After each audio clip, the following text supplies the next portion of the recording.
5 years after our marriage, my wife grew increasingly distant.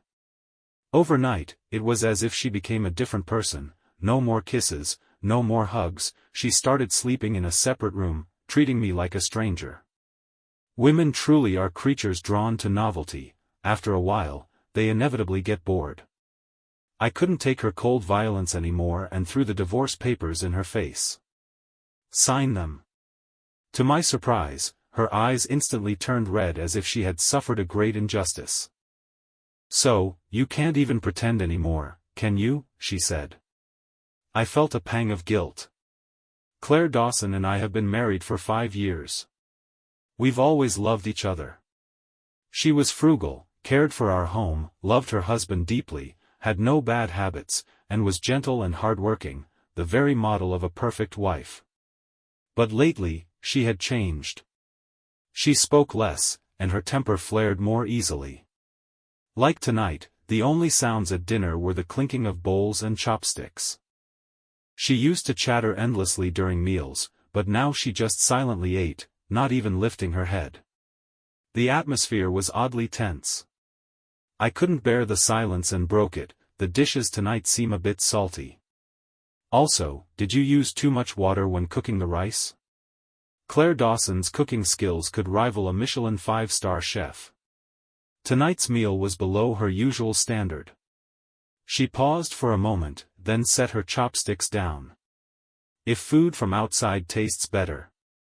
Looks like no matter what I make, it'll never be as good as outside food in your eyes. Her reaction stunned me. I had no idea why she suddenly got so angry. Her tone was biting and sarcastic. In the past, she'd just laugh, snuggle up to me, and say, "Poor hubby, I'll whip up a better dish for you." Now, her face was dark as she stared at the dinner table like the calm before a storm.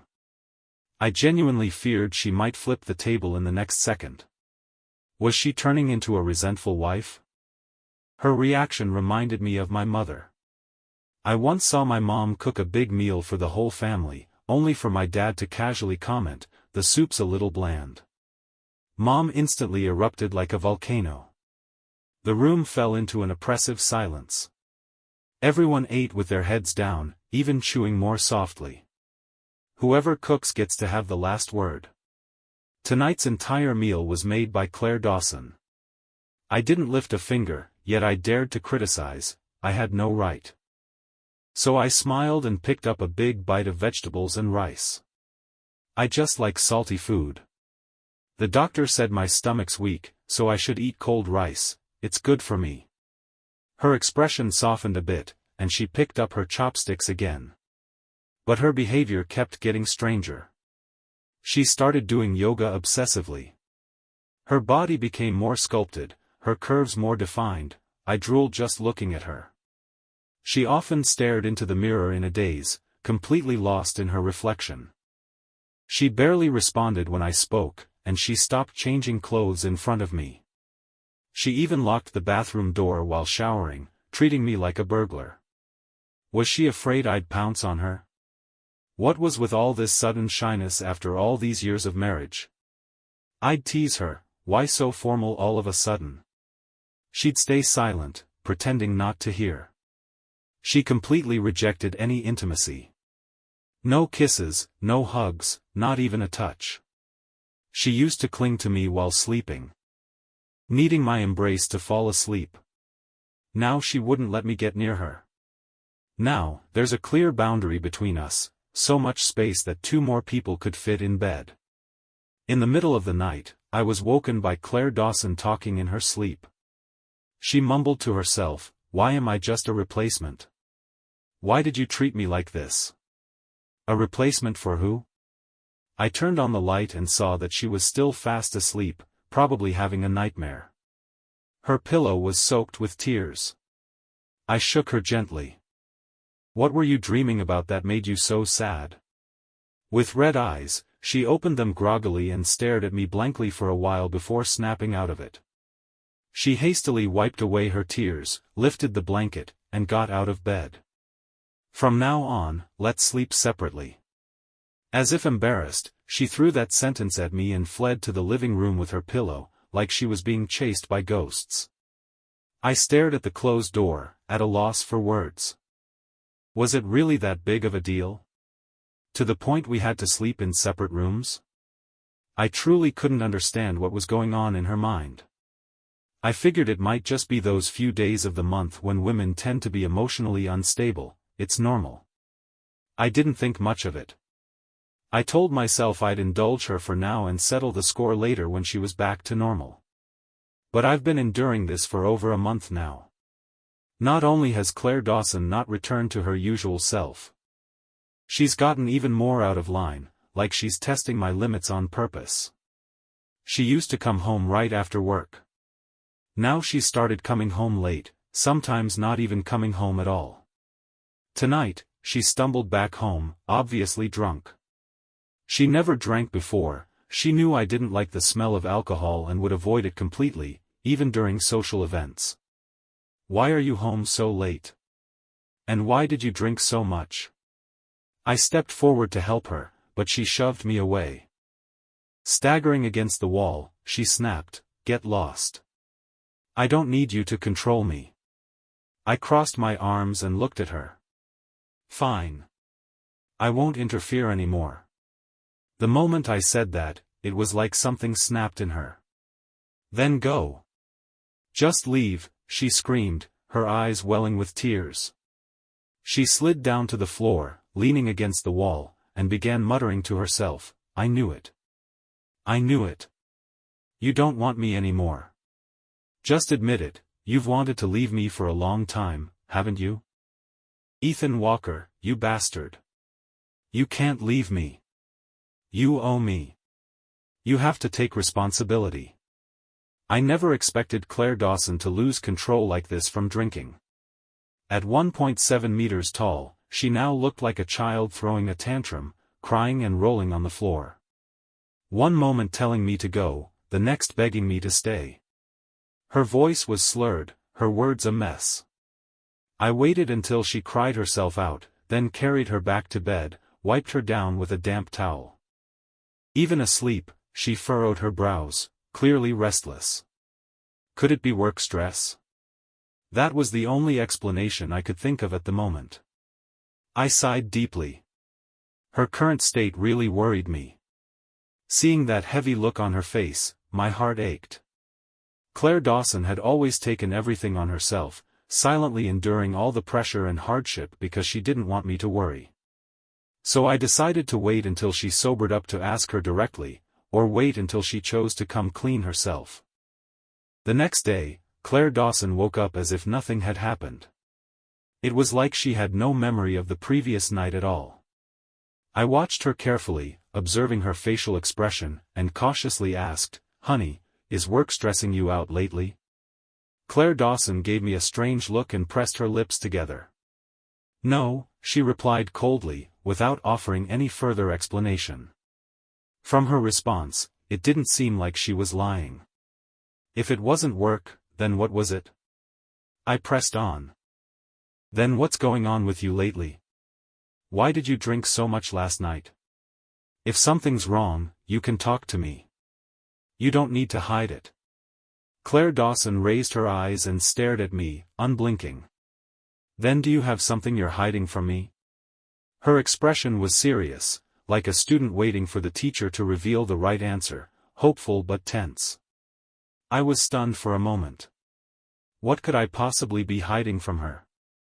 My days were nothing but eating, working, gaming, and being with my wife. "No, there's nothing. Why would I hide anything from you?" The light in her eyes instantly dimmed. Her face fell, disappointment written all over her. Disappointed about what? I had no idea. She let out a cold laugh. "So, is there really nothing, or are you just choosing to keep lying?" I was confused, truly at a loss. The more puzzled I looked, the angrier she got. She slammed the door and stormed out. The loud slam echoed through the house. Had I just made her even angrier? I started questioning myself, wondering where I went wrong. But after thinking it over for a while, I realized something felt off. She was clearly the one acting strangely, yet now I was the one being interrogated, like I'd done something wrong. That evening, Claire Dawson finally returned.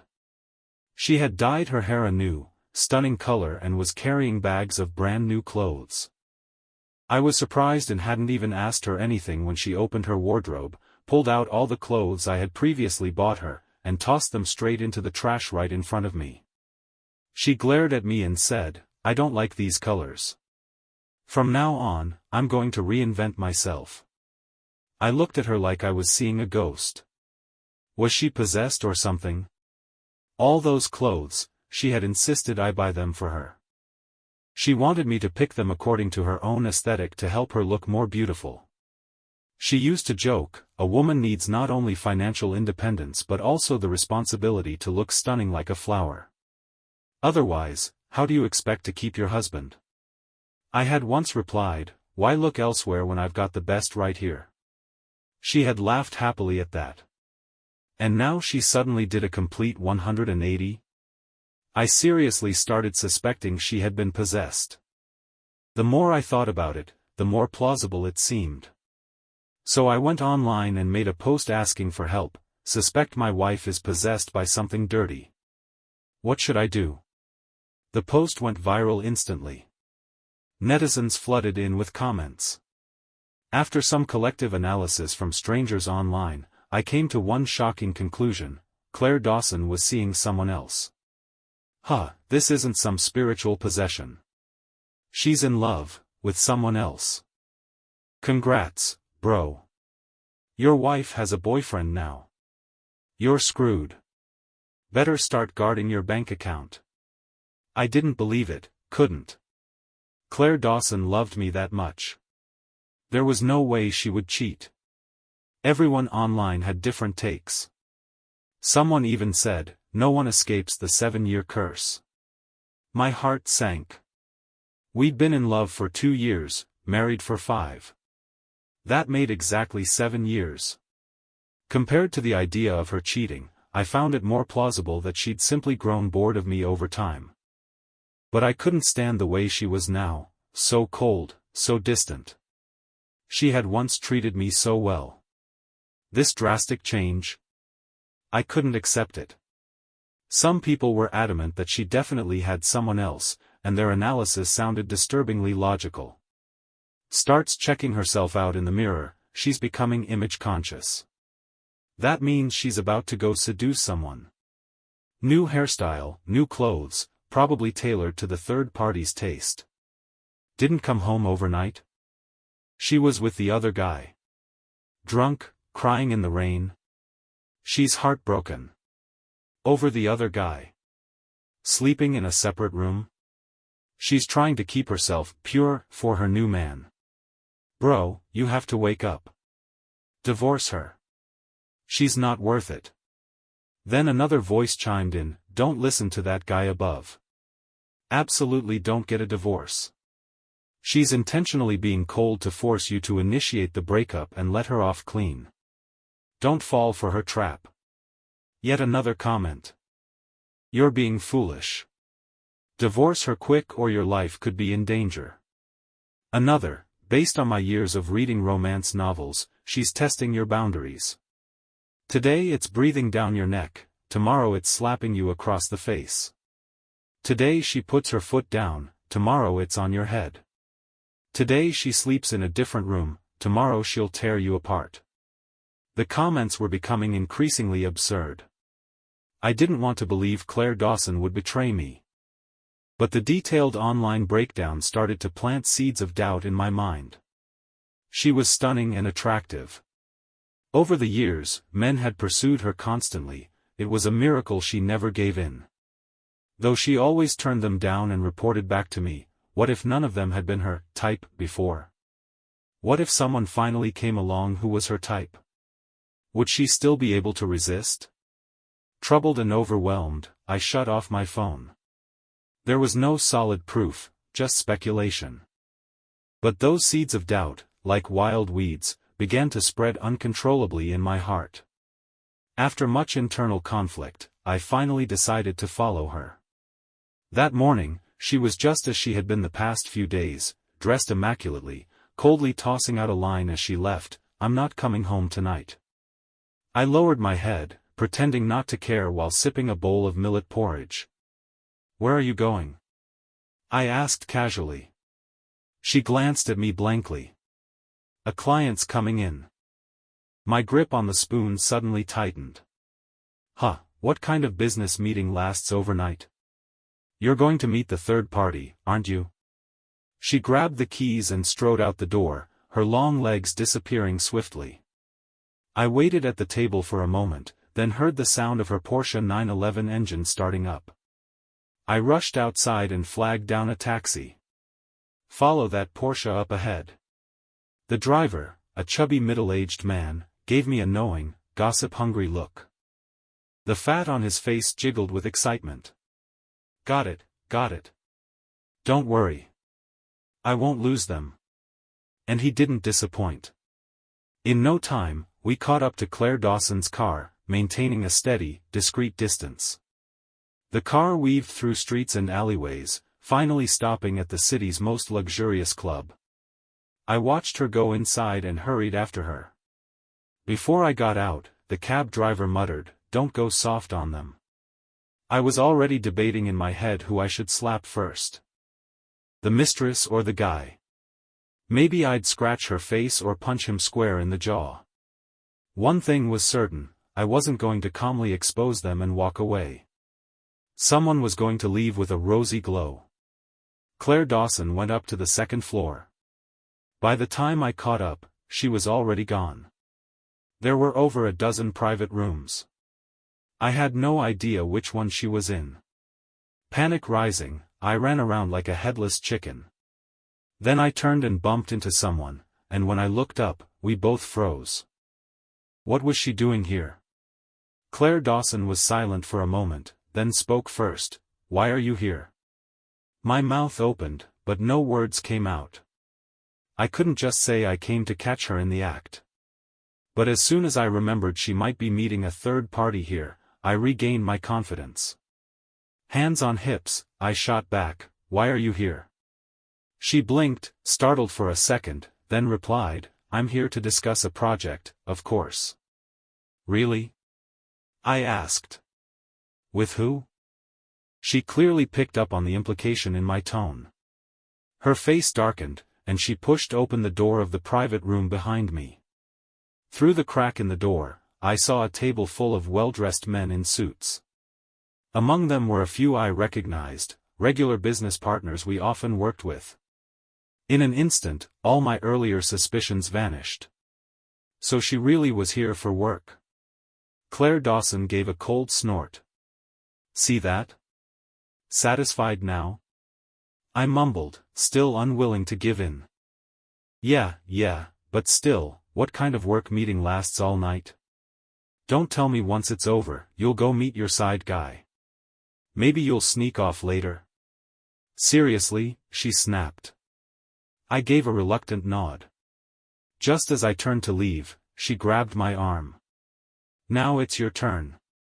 What are you doing here?" Her tone was sharp, filled with suspicion, like she wouldn't let me leave without a proper explanation. I hesitated, eyes dodging hers, mentally scolding myself for being so impulsive. Why did I follow her here and create such an awkward situation? She stood quietly, patiently waiting for my answer. My brain raced. And then, ding! A thought hit me. I came for a class reunion. She narrowed her eyes. Class reunion? Yeah. High school or university? She asked quickly. University? Yeah. Just a coincidence we're on the same floor, I said. Claire Dawson's expression shifted to something I couldn't quite read.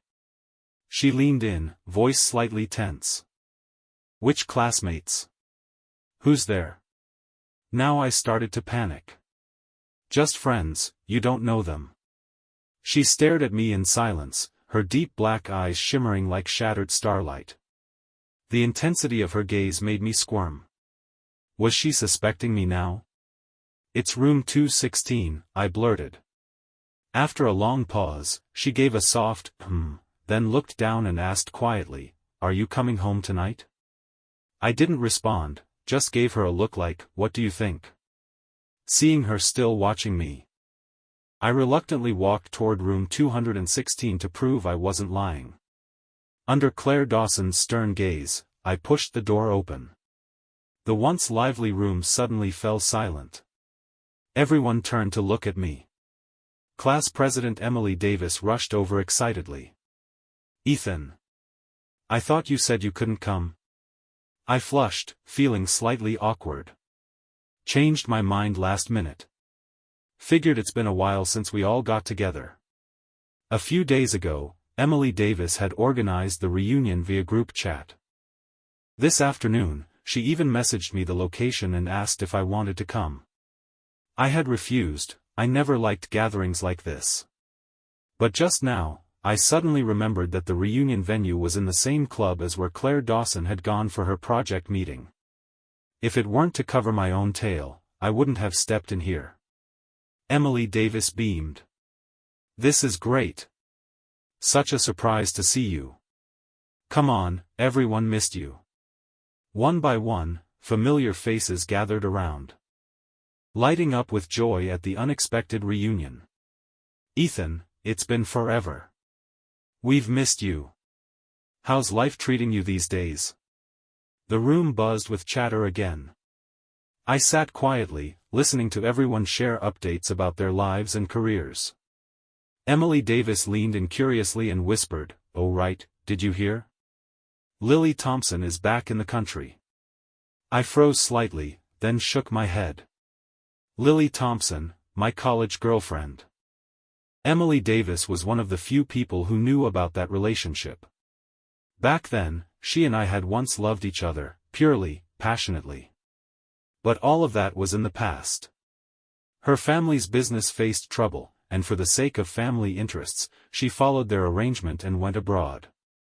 At the time, she said to me, "Ethan, wait for me, 5 years, okay? But 5 years, that's too full of variables, too many unknowns." She had never dared to go public with our relationship because of her family pressure, and then she left for another country at their request. Would she truly be able to break free from her family in 5 years and come back to me? I didn't want to bet on it. Even more, I didn't want to waste my feelings and youth on waiting. In the end, I chose to end it. No drama, no hard feelings, a clean break. She didn't try to hold on, and I would never look back. I understood her helplessness. After all, she bore the burden of her family's expectations. After that, I blocked and deleted every form of contact.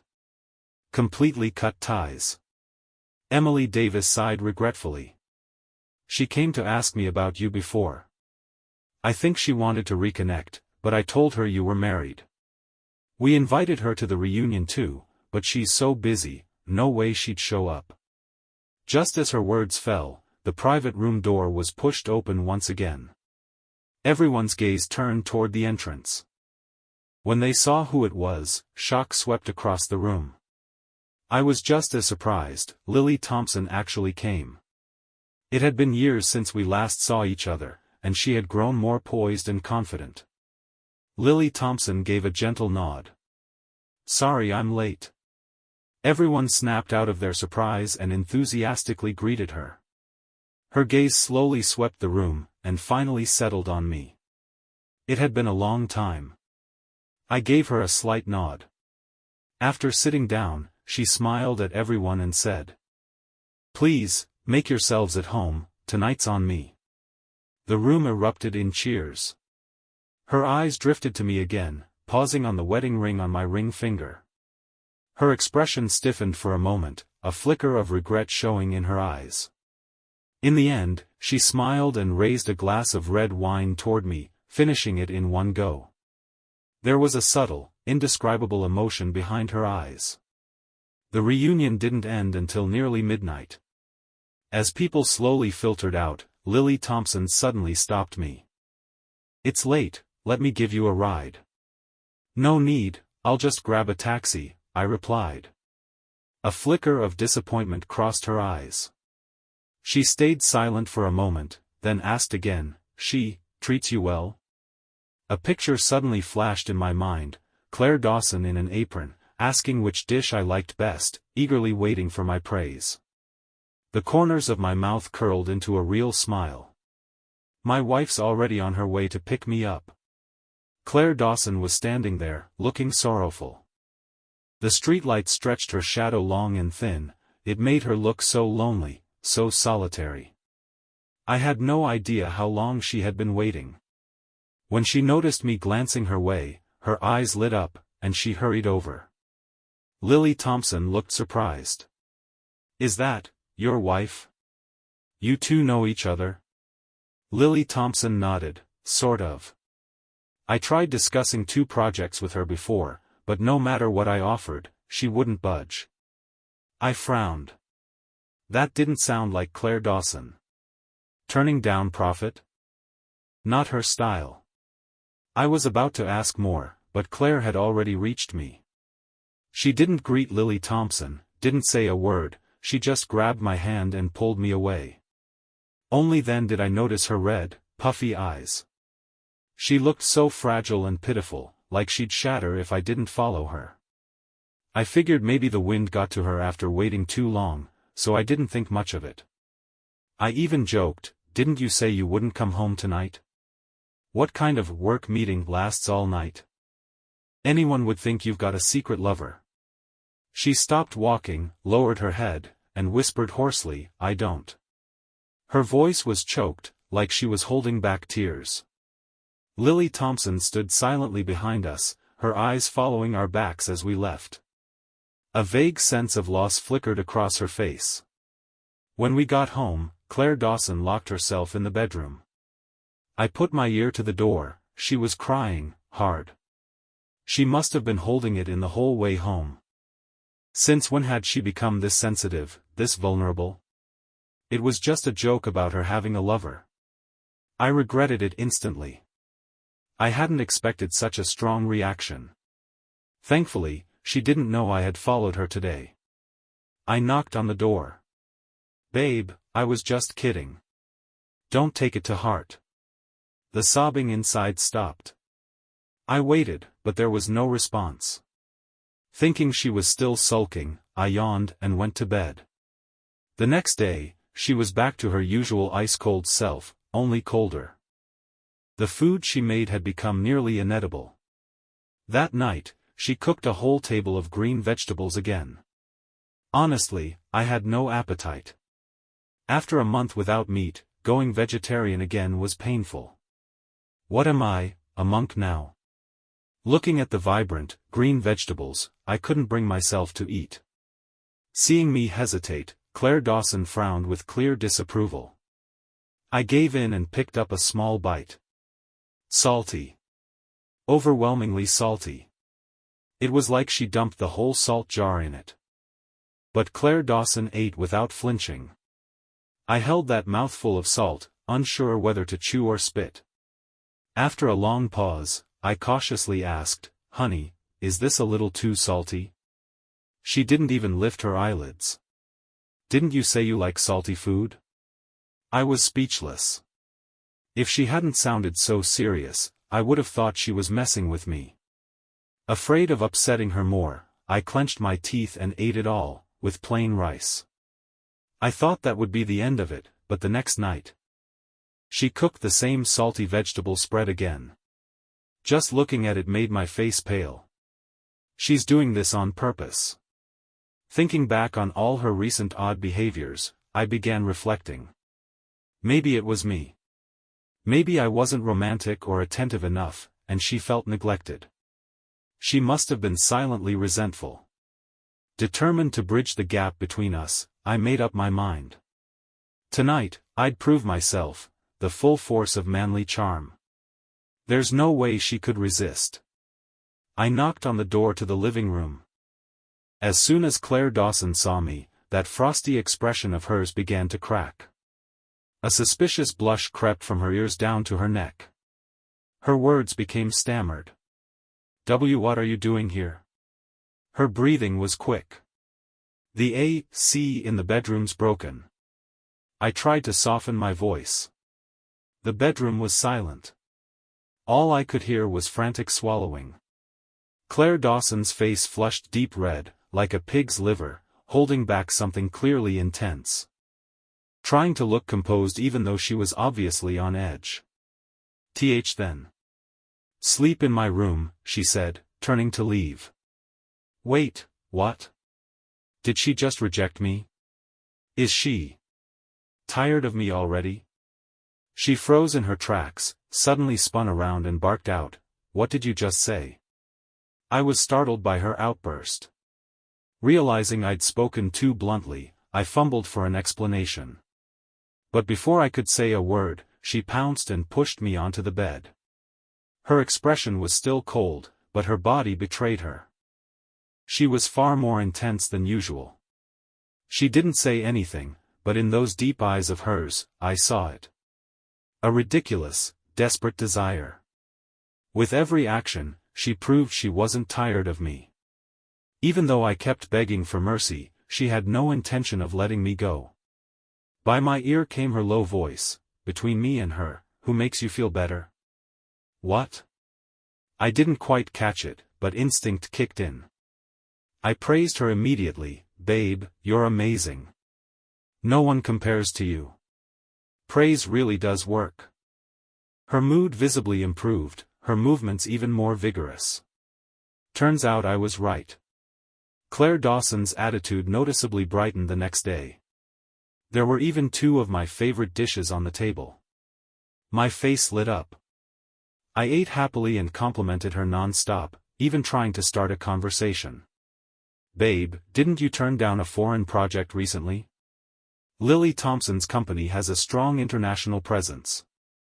Long-term collaboration could bring in overseas clients and valuable resources. Did you reject it for some other reason?" But after a long silence, there was still no answer. I looked up. Her eyes were red again, filled with suppressed rage. I knew it. I was stunned. What now? Weren't things just fine? You knew what? Can you explain this clearly? Her face turned darker and darker, but she said nothing more. She went back to being as cold and distant as ever, like a night blooming cereus, gone as quickly as it came. Even worse, she grew more withdrawn. Barely acknowledging my words, as if lost in her own world. At this point, the only explanation I had was, "She's starting to show symptoms. A sensitive phase." But I couldn't accept living like this anymore. The patience and tenderness I'd cultivated had already been worn thin. Confronted once more with her icy silence, I lost control. I threw the divorce papers right in her face. "Sign it." I just wanted to scare her. I never really meant to go through with it. For once, Claire Dawson reacted. She looked up abruptly, eyes brimming with hatred. In a second, they turned watery red again, like she'd been deeply wronged. "So you can't pretend anymore, huh?" I looked at her, completely confused. What the hell is she talking about? Is there something wrong with her? She's clearly the one acting strange. Seeing my stunned expression, she sneered, as if confirming everything in her mind. Pointing at me, her body trembled. Her lips quivered as she finally burst out. "You never loved me. I was just a substitute. The moment she came back, you wanted to divorce me. You never got over that woman, I saw it all." After that, she grabbed the divorce papers from the table. "Fine. You want a divorce? Then let's divorce." But instead of signing it, she ripped the paper to shreds, then burst into tears and ran out the door. I sat there in a daze for a long time before reacting. What did she see about Lily? How does she even know about my relationship with Lily Thompson? I rummaged through an old storage box. Inside were over a dozen love letters from Lily Thompson back in the day, along with a love diary I wrote myself. Tucked inside the diary was a photo of me and Lily Thompson, leaning against each other, smiling at the camera. Sure enough, everything had clearly been looked through.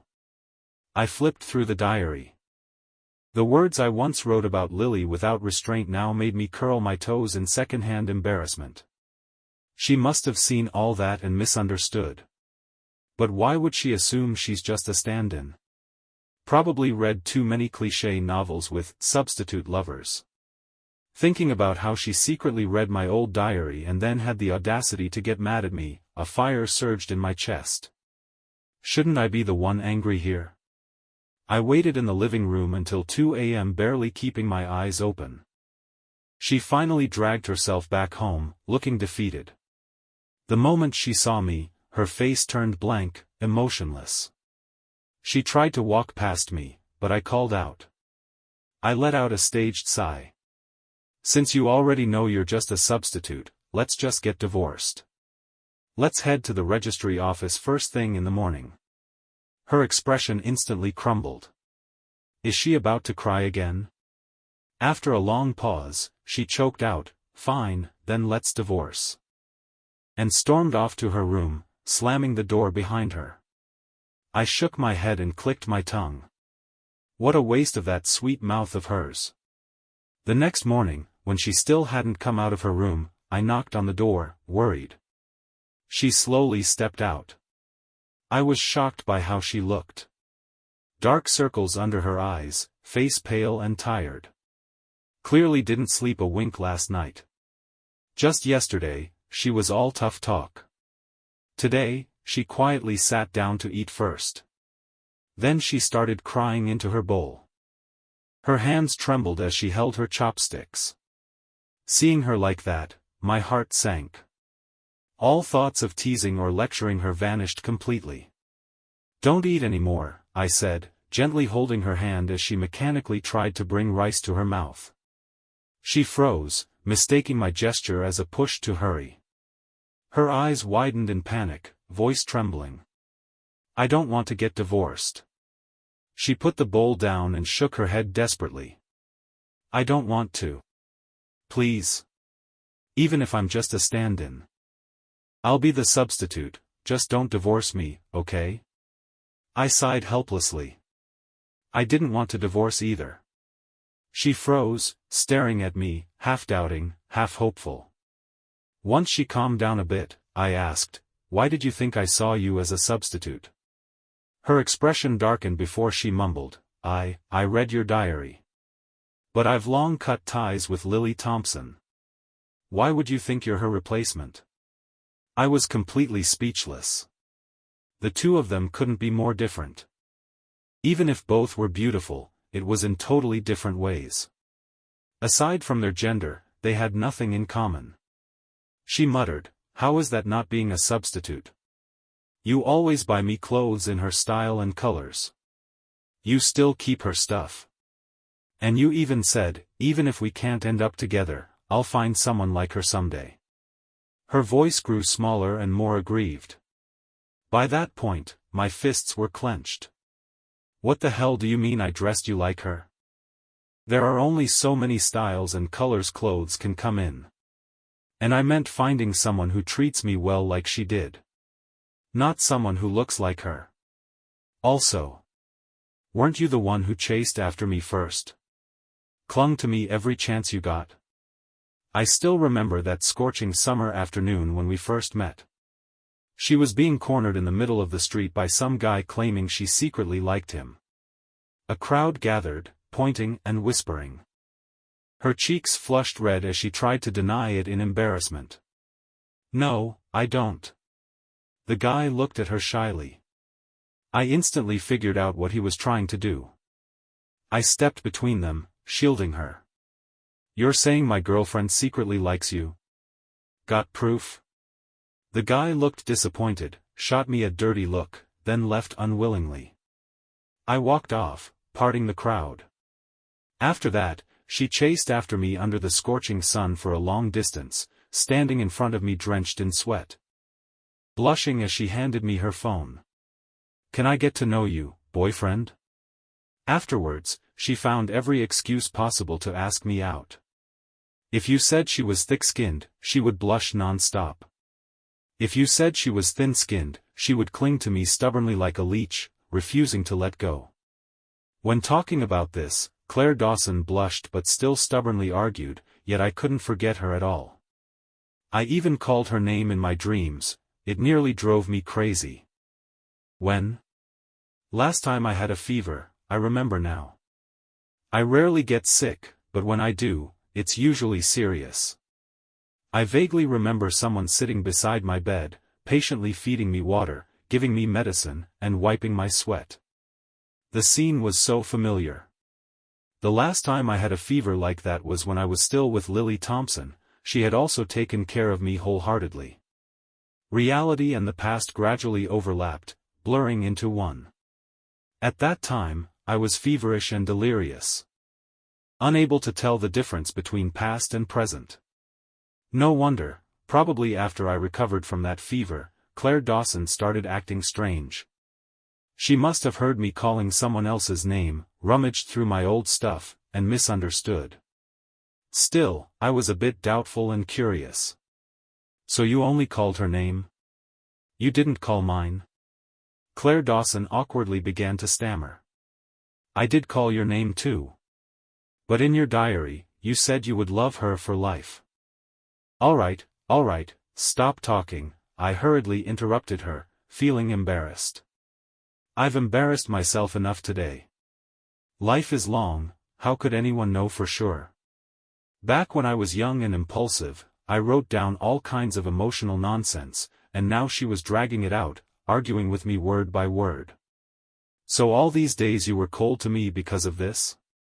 Claire Dawson nodded shyly. I instantly got mad. Don't you have a mouth? You just sulked and made me guess. You even dared not come home overnight. Her eyes reddened again, and she lowered her head like a child. I was scared. I was scared you didn't really love me. Seeing her pitiful and wronged face, my anger immediately faded. All right, fine, but don't act like that again. Claire Dawson quickly nodded and leaned in sweetly. Husband, I know I was wrong. Humph, hurry up and go cook dinner, I said grumpily, glancing at her. And don't put too much salt this time. A flash of embarrassment crossed Claire Dawson's face, and she mumbled weakly, got it, then hurried off to the kitchen. Watching her busy and flustered figure, the last of my anger completely disappeared. At night, Claire Dawson stood by the bed hugging a pillow, looking pitiful. Ethan, I want to come back to sleep with you.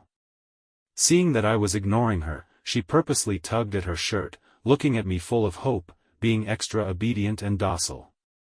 I purposely teased her. Humph, didn't you used to not let me touch you? I still prefer the cold, aloof version of you. Claire Dawson's face flushed bright red, but she still shamelessly grabbed my hand, guiding it downwards. Finally, the long-suppressed flame between us ignited, and we couldn't help but entangle with each other. By my ear, her clingy, coquettish voice echoed softly.